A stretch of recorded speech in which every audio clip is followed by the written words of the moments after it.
പ്രിയമുള്ള കുഞ്ഞുമക്കളെ, ഞാൻ ഹരീഷ് ആർ നമ്പൂതിരിപ്പാട്. ഇന്ന് നവംബർ 14.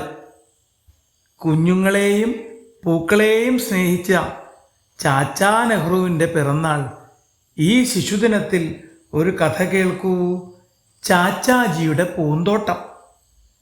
ഒരു മനോഹരമായ പ്രഭാതം. കുട്ടികളുമായി സംസാരിക്കാനായി ചാച്ചാ നെഹ്റു ഒരു ഉദ്യാനം സന്ദർശിച്ചു. പക്ഷികൾ കളകള ശബ്ദം മുഴക്കി. കാറ്റ് മൃദുവായി ഇലകളെ തഴുകി. ജലാശയത്തിലൂടെ തെളിഞ്ഞ വെള്ളം ഒഴുകിക്കൊണ്ടിരുന്നു. കുട്ടികൾ സന്തോഷത്തോടെ ഓടി നടന്നു.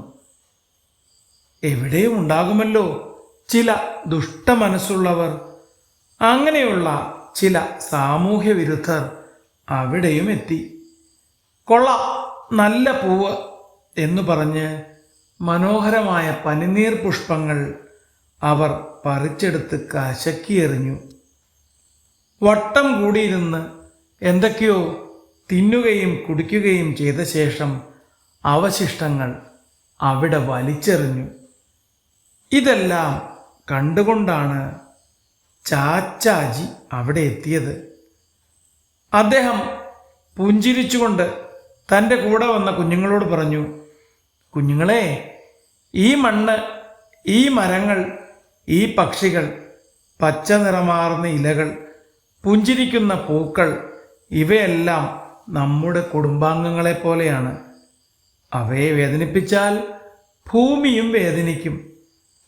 അദ്ദേഹം ഒരു ചെറിയ പച്ചില കയ്യിലെടുത്ത് കാണിച്ചു. ഈ കുഞ്ഞിലയ്ക്കും വലിയ പ്രാധാന്യമുണ്ട്. ഇതാണ് നമുക്ക് വേണ്ട ശ്വാസവായു നൽകുന്നത്. ഇവിടെ മാലിന്യമാക്കുന്നത് മാതാവിനെ ചവിട്ടുന്നതിന് തുല്യമാണ്. വറുത്തതും പൊരിച്ചതുമായ വസ്തുക്കൾ തിന്നുകൊണ്ട് നടന്നു വരുന്ന കുട്ടികൾ അത് കേട്ട് അവിടെ നിന്നു.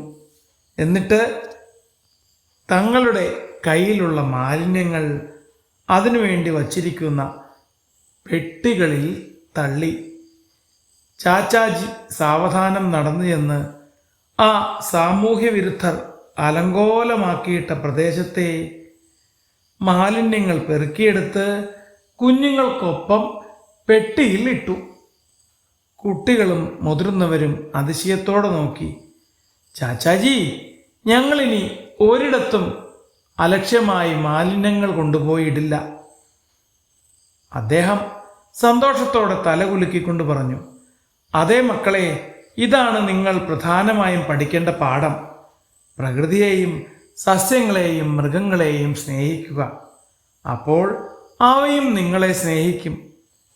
ഈ കാഴ്ച കണ്ട് ഒരു കൂസലുമില്ലാതെ നിന്നിരുന്ന ചെറുപ്പക്കാരെ നോക്കി കുഞ്ഞുങ്ങൾ പറഞ്ഞു, കഷ്ടം കഷ്ടം ചേട്ടന്മാരെ, കുഞ്ഞുങ്ങളായ ഞങ്ങൾക്കുള്ള വകതിരിവ് പോലും ഇത്രയും വലിയ നിങ്ങൾക്കില്ലല്ലോ. അത് കേട്ടപ്പോൾ അവർക്ക് ലജ്ജ തോന്നി. അവർ ഓടിയെത്തി ബാക്കി പ്രദേശത്തെ മാലിന്യങ്ങൾ പെറുക്കിയെടുത്ത് ചവറ്റുകുട്ടയിൽ കൊണ്ടുപോയിട്ടു. അന്നു മുതൽ ആ പൂന്തോട്ടം മാലിന്യമില്ലാതെ അതിമനോഹരമായി നിലനിന്നു. കുഞ്ഞുങ്ങൾ ആ ഉദ്യാനത്തിനു മുന്നിൽ പൂക്കളെ പോലെ ഭംഗിയുള്ള ഒരു ബോർഡ് വച്ചു, ചാച്ചാജിയുടെ പൂന്തോട്ടം.